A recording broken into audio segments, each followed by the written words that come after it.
Oh Lord, what is going on, people? KG's back with a match reaction.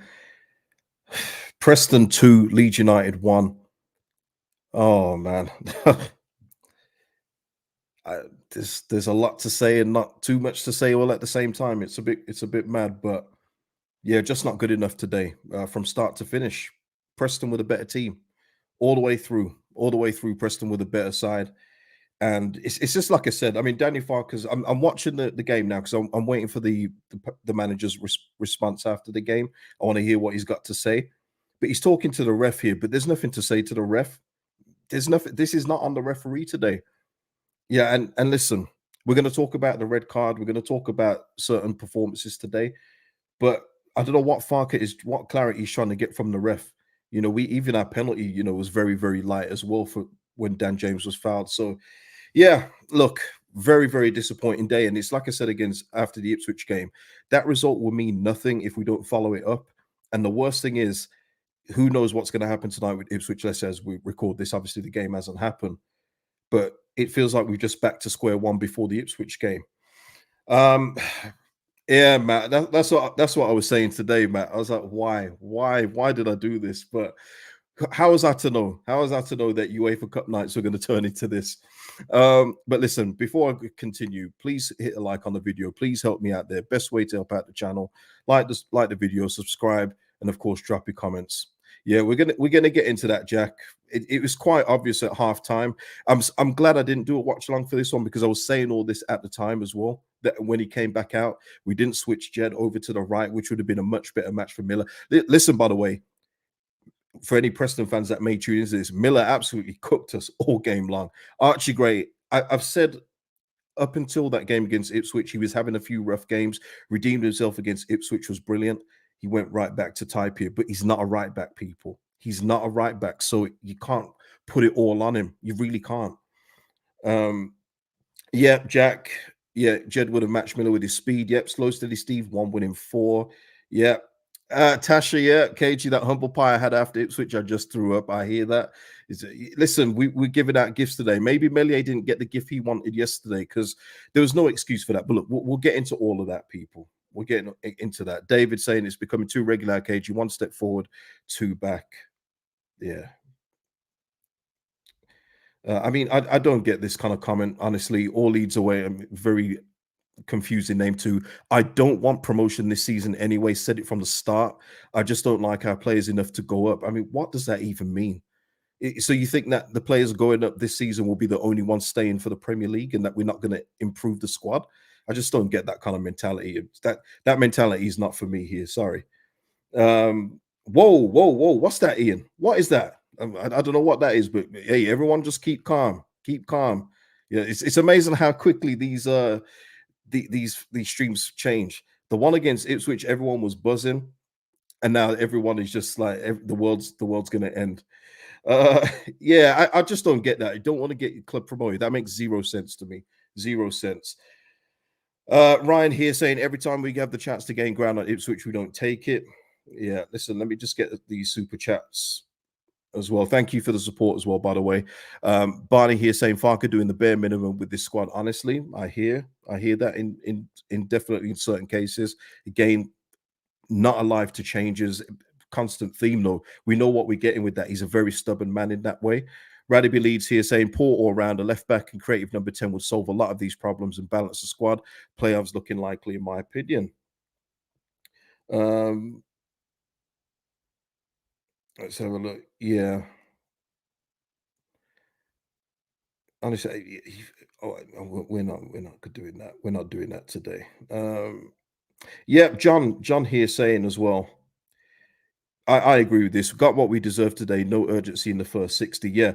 The thing is as well, though, with that, when you have 11 players on the pitch, there is more likely of a chance that you can scratch it and get something out of it. Because even on the half chances we were getting, we looked like we could have scored, like on the half ones. But Preston would definitely the better team. Don't get me wrong. But with the quality that we have, there's always that chance that we can nick it. But once we went to 10 men, we didn't even hold out that long. What was it, 3 minutes before we conceded? That's just not how you do it when there's 10 men, man. You usually batten down the hatches, hold on for 10, 15, see how you get on. But we conceded in like 3 minutes of going to 10, really and truly. Um, SJ44, why did we come to life when it was too late? Well, I noticed as well, by the way, there's Alan Brown. This guy is a thorn in. I've said, how many times people have you heard me talk about Preston Alan Brown? Alan Brown always turns up against Leeds, man. I'm sick of this guy. I'm sick of him, man.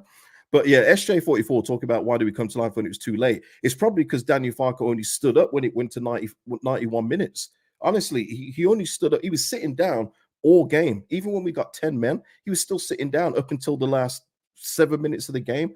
I don't know, people. Spencer saying, love you, Cage. What the hell happened here? I have no idea. Listen, let me just say as well, because I don't want to forget this. I uploaded one yesterday, and shout out to everyone that interacted with that one. And thank you to a couple of messages as well that I got on Insta from people who were by themselves. That really and truly does. I know we're a bit mad now, but for me as a creator, that really does mean the world when it just lifts your day just a little bit. It's very humbling. So shout out to everybody and thank you for the interaction on that. Let's have a look then. Yeah, Sam. They had a few today. I've got to be honest, like Brad Potts and the white man guy that got Meslier half into trouble. Even though Meslier got himself into trouble in that one, and we'll get into that really and truly as we go on. Let's have a look at the starting lineup, people. Now, I don't know if you would have noticed, but we didn't change anything. Well, listen, in the next game, there will definitely be changes, and that's from the goalkeeper. Maybe there will be a couple of changes on the outfield too, maybe, but there was zero changes for this one, as I anticipated in the preview against Preston. I said there's no chance with the early subs that he made against Ipswich that we were going to change the starting lineup today, and I was correct. I was correct on this one. Mr. P, have you blocked me from super chats? No, I haven't. No, you're not blocked there, Mr. P. Listen, look at the Leicester fan here. All right, man. Listen, you know what, Georgie? I don't mind you being here, but please beat Ipswich today. If you could do something, look, you've done it all season long. You've made light work of nearly every football team. Can you just do that against Ipswich, please? Because you know, if Ipswich win tonight, we're back to the same scenario that we were before the Ipswich game. Crazy, isn't it? After beating them 4-0. But yeah, Meslier, we'll speak about him. Spence on the left, it wasn't as bright as the Ipswich game, although even in the bit where he got caught out at left back, his recovery pace, he caught up to the guy, made the guy have to keep the ball for about 10 more steps before he released the ball. Rodon, Stroud, I want to speak about Stroud as well on the penalty. I think when he took the penalty, I think a lot of people would have been surprised, but I'm pretty sure people, and remind me if I'm, tell me if I'm incorrect. I think that when we've had penalty shootouts before, he's stepped up and scored in nearly every one in every penalty shootout. So once I was remembering that, I was like, okay, I'm cool with it. Ampadu, Kamara. Listen, Somerville got clattered today. And it wasn't even it was a typical championship challenge. He stayed down a bit and it kind of knocked him off the rest of his game. This was not Crescentio's best game. He was doubled up on pretty much the whole time. Jorginho was a bit anonymous today, Perot was obviously the first one taken off when the red card happened, and he couldn't have too many complaints. In fact, Jed Spence cut a lovely ball back to Joel Perot, and he didn't get enough connection on it and it got blocked. That was the only thing I remember of Joel Perot. Dan James was obviously a threat. He got us our penalty. He won a free kick towards the end. But yeah, it just was not a good day at the office today. Seriously, everybody, I would say, apart from Strauch, doesn't get much credit today. It was poor, very, very poor today. Nate, though, saying, I thought Georgie was good today. He had a couple of instances, Nate, where he was creating stuff, but the final ball wasn't good. Like, he'd do the hard bit, he'd get round the side, he'd put the ball in, but the ball in wasn't very good. Even the one for Dan James had to get his leg back and try and control it down. It wasn't the best game from Jorginho today. What's people saying here? Chris Kingy here. Spence was the whole damn show today. Yeah, up until a certain point, he was good. It wasn't as good like the Ipswich one, but that's what I'm saying. There was ample chance here. Let's talk about what could have happened here. There was ample chance today to put Jed Spence on the right-hand side and cover Liam Millar, who absolutely obliterated Archie Gray today. I'm so sorry, Archie Gray, but you got cooked to oblivion today. That was so bad to watch in terms of just seeing our young guy get mashed up like that. It was terrible. You know, if that was one of our players against an opposition player, I'd be all over it. I'd be talking like this player. We've absolutely obliterated the opposition. We got obliterated today. That Liam Millar today, I don't know if he's ever going to have as good a game as that this season, but he was inspired today, and Archie Gray couldn't get near him. And as halftime approach, I thought, okay, we're going to do something here. He's going to have to, because Archie's not coping. We're not doubling up on Liam Millar for whatever reason, like they were doing with Somerville, but he kept it the same. And that cooking continued up until Liam Millar got his goal. So if he had adjusted something, maybe that doesn't happen, because the same thing that was happening through the game was the end result as to why Preston got their second goal. And by the way, that was a wicked strike. It was a wicked strike. Let's be real. That was a lovely goal to win the game. Very frustrating on our part, but when you're looking at it from a footballing point of view, the way that he drifted inside and put it top bin, I can respect that. But it shouldn't have happened. The changes should have been made earlier. Martin, let's talk about Daniel Farked, people, on this one, because this has been his Achilles heel. When it doesn't go right, it's the same problems that keep on occurring: lack of tactical changes, lack of substitutions. You know, let's talk about it. Martin are saying no plan B. Yeah. Darren here saying Gray probably lost even single one-on-one Ailing style. I haven't missed a super chat. They're still there, people. Don't worry. They're starred. I'm just going through the bit of the comments here talking about Farker. SJ here saying we think we're good enough to roll these teams away from home. We're not. Ian here, oh man, chat's moving very fast. Ian here saying I was screaming at my screen to take the point. No idea what he was thinking going for the win. We all saw that coming. I'll be real with you, Ian. I thought it was going to end a draw. I didn't see it coming. But then when you see Millar get the ball again and do exactly what he was doing to Gray all game long, it's not a surprise. It didn't shock me, but I thought we'd at least get out with a point after we win that penalty. That should have deflated Preston enough, but we've given them a gift here.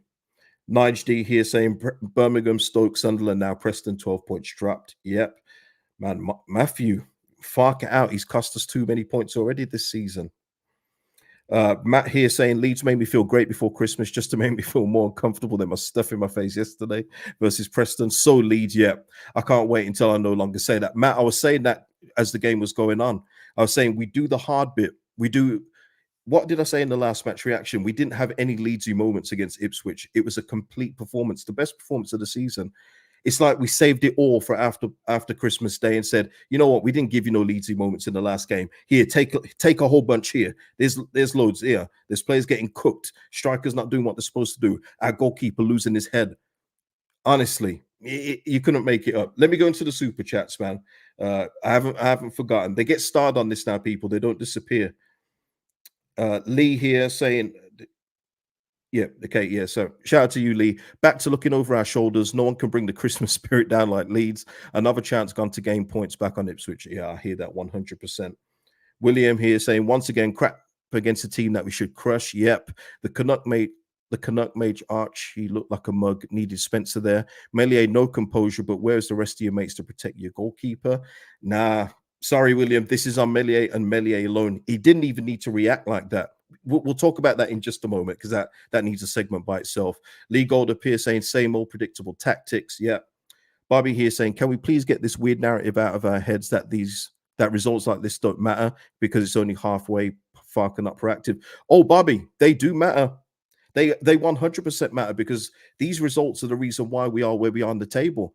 These results are not what Ipswich and Leicester are getting. And just because we keep beating Leicester and Ipswich, it means nothing if we're not taking care of these other teams. So I'm with you, Bobby, 100%. Only Daniel Farker says that. And whether that he just says that publicly for the press and for the fans so we're not worried about where we are on the table. Oh, I absolutely think every point matters in this league. It really does in the championship. So I'm with you, man.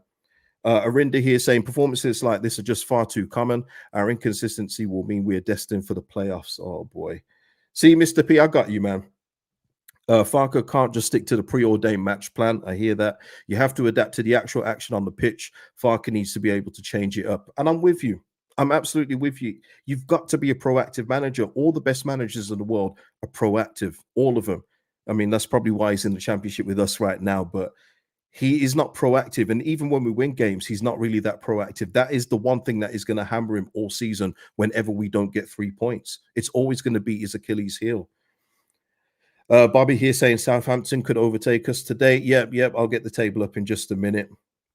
Bob T saying, no way, Cage. Ref should have sorted that out on Meslier. Ridiculous, two of them goading him. Bob, can you hear what you're saying here? Are we not talking about a grown man and you're talking about goading? Whether you're being goaded or not, okay, let's talk about the Meslier thing. Him and Whiteman, the Preston player, not just saying he's a white man. His name is Whiteman, people, just so we're not confused. He grabs the ball, he clutches the ball, and him and Whiteman are together.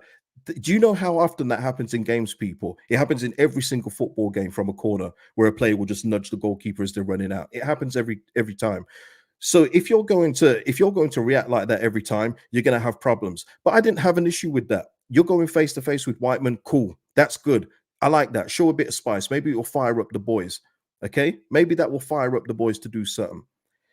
Then the other guy comes over. And now listen, people, if you don't understand the rules of football, just say so now. But it doesn't matter how that guy was rolling over. It was ridiculous, his reaction, but you can't put your hand in people's faces. It's as simple as that. So if you don't go by that basis alone, then you just don't understand the rules of football. And that's okay. That's okay if you don't understand. But you can't put your hand in someone's face.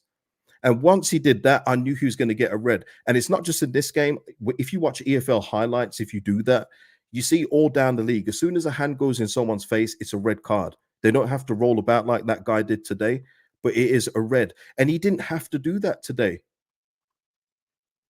Oh, Bob T saying seriously, it's okay, Bob. I'm just saying, like, this is a grown man and he should have known better. Sometimes I get it. Sometimes emotions can get the better of you, but that's on you there to show you composure, to hold your head. There was nothing even big in it. So we're on about his teammates protecting him. They're probably thinking, it's just one of those little get-togethers. All right, let's get on with the game. And then Meslier goes and puts his hand out in his face. That is all on the goalkeeper. I'm afraid there's no excuse for that. There's just no excuse.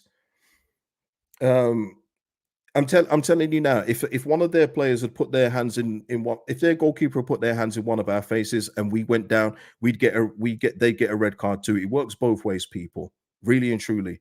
I just wonder.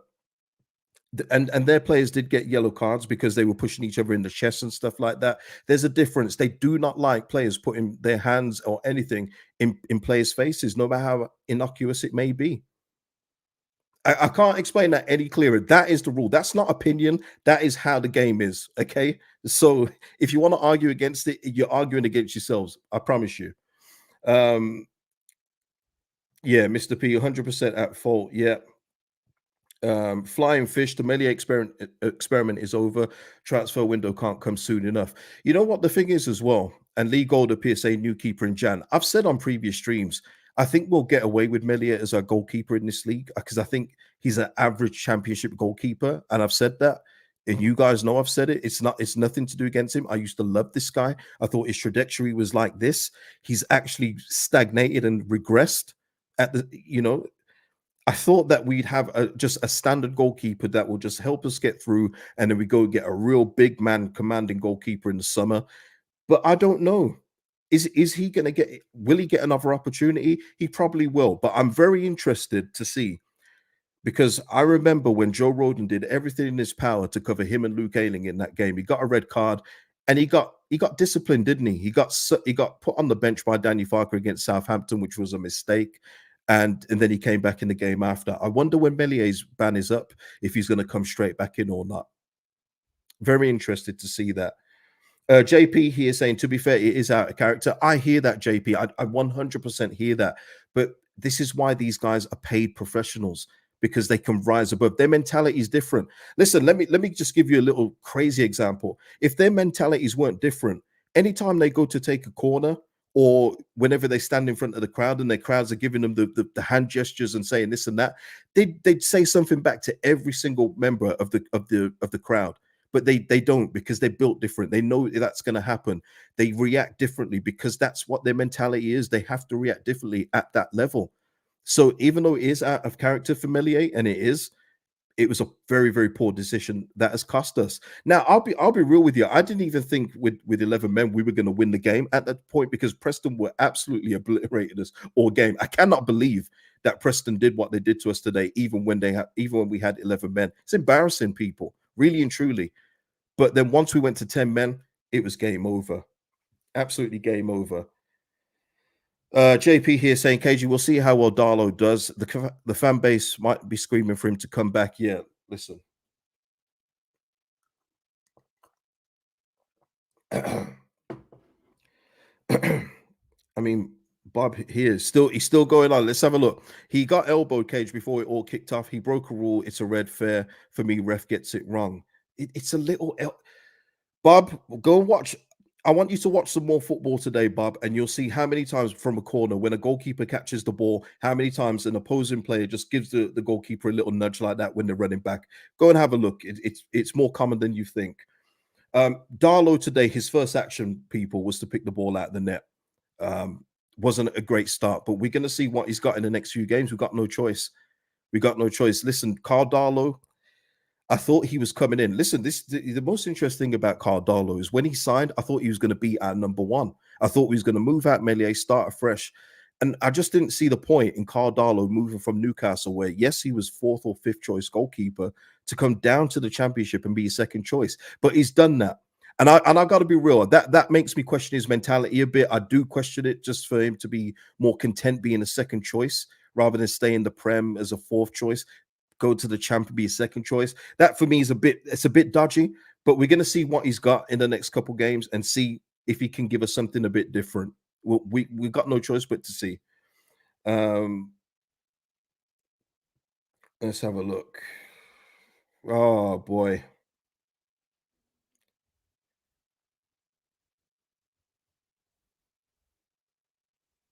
Oh man, yeah. Oh, listen. But by the way, so the comment has just gone. But yeah, Preston were. It was a typical championship team today that we played. Just rough housing, rough tackles and everything else like that. But we're going to get these kind of games against mid-table opposition like this. That's what's going to happen. I'm afraid. Um, David here saying one thing I will say: he had no chance with the goals. Both were in the corner. They were good goals for Preston. Yeah, I would say that the first one. Yeah, I mean, he didn't really move for it, but yeah, I hear it was a good header into the corner. Yeah, the second one he had no chance on, man. That was a good strike from Millar. No qualms about that one. But boy, that Alan Brown, man, I said that guy, I knew it. I knew as soon as I saw him. Oh, that guy just gosh. Every time he looks forward to this game, honestly. SJ here saying big time Charlie syndrome again by us today. Yeah, and we've been accused of that in a couple of games, haven't we? Where the opposition isn't the greatest, and we come out a little bit flat, thinking that maybe we're just going to turn up and win. But anyone should know Preston away. I said it in the preview. They're going to be up for it. Listen, it was their biggest crowd since what was it, people? 1941. Was it 1941 people, something like that? Biggest crowd. They love when Leeds turn up. It's been the way since we was in Championship, League One, wherever it is. They love it when Leeds turn up, and we just didn't match it today. They were the better team. They may have been rough, but they were the better team because they were better. Once they got it out to Millar, that was where all their magic was. It reminded me of us with Rafinha in the Prem. Give it to Rafinha and hope for the best. Well, they did that today with Millar, and it was good. Our penalty, by the way, Dan James, he was clever in doing what he did, and I give James credit for that. And the reason why I'm pointing that out is because if you remember in the Premier League against Newcastle, where James got his legs hacked off and he didn't claim for a pen, he didn't roll around or nothing, he just got straight back up, probably because of the coach we had at the time in Bielsa, where you want to play honest football. But he stayed down, rolled about a bit, and got the penalty. Lovely to see Pascal step up. And as I say, I think Pascal's been pretty dependable in penalty shootouts for us before. So, he tucked it away like he's a centre forward. Brilliant from Strat. Honestly, one of them that gets the most credit in today's game. Um, Look at this now, people. Oh, no. There we are. Oh, boy. Oh boy. Sorry, Stephen saying 1972. Sorry, I went back another 30 years, but you got my point. It was a very long time, right? Um,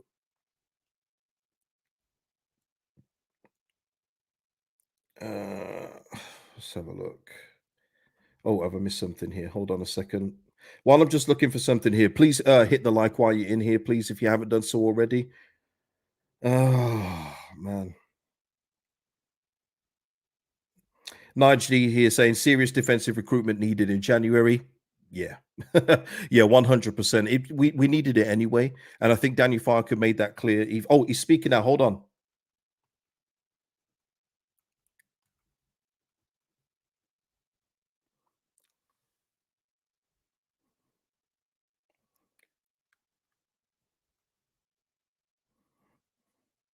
Hold on.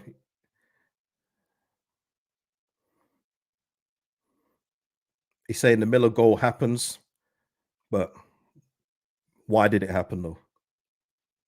He's saying we didn't deserve to lose. Oh, come on, guys. What did you make of the red card?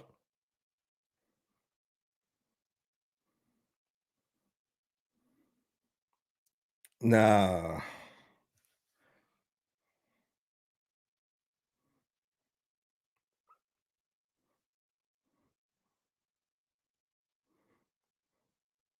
No, he's protecting Meslier here.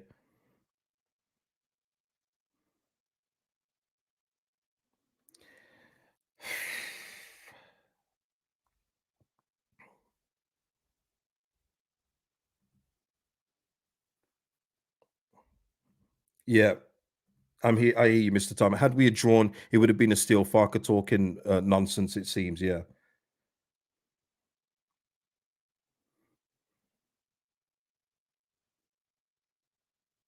He's yeah, he's trying to defend it, people.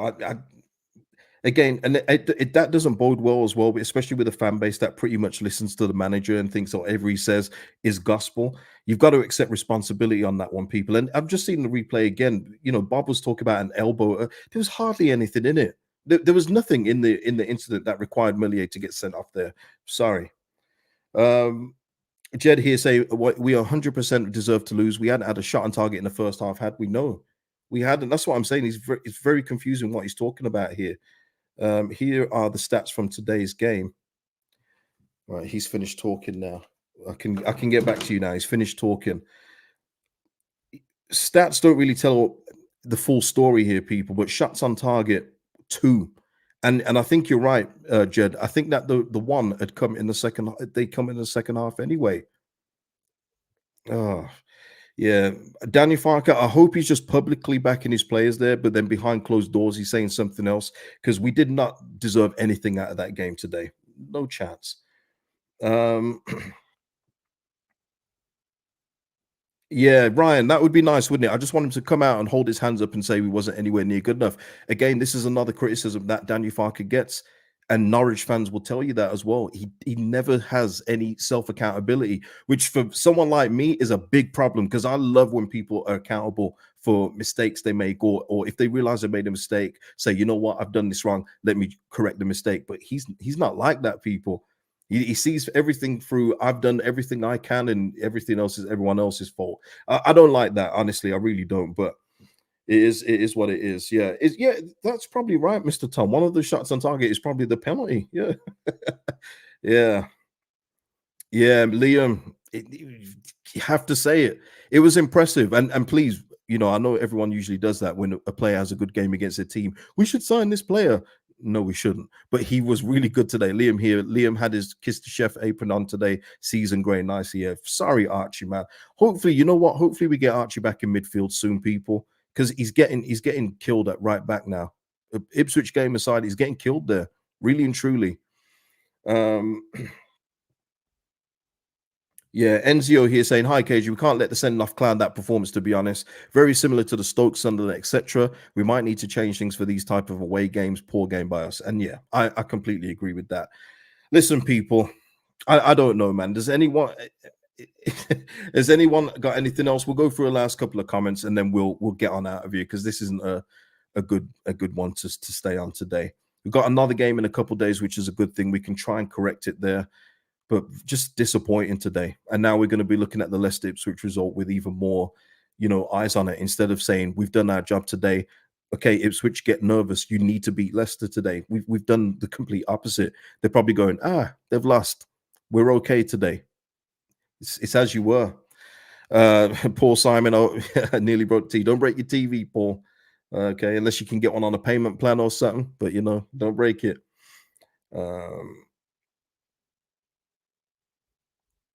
uh,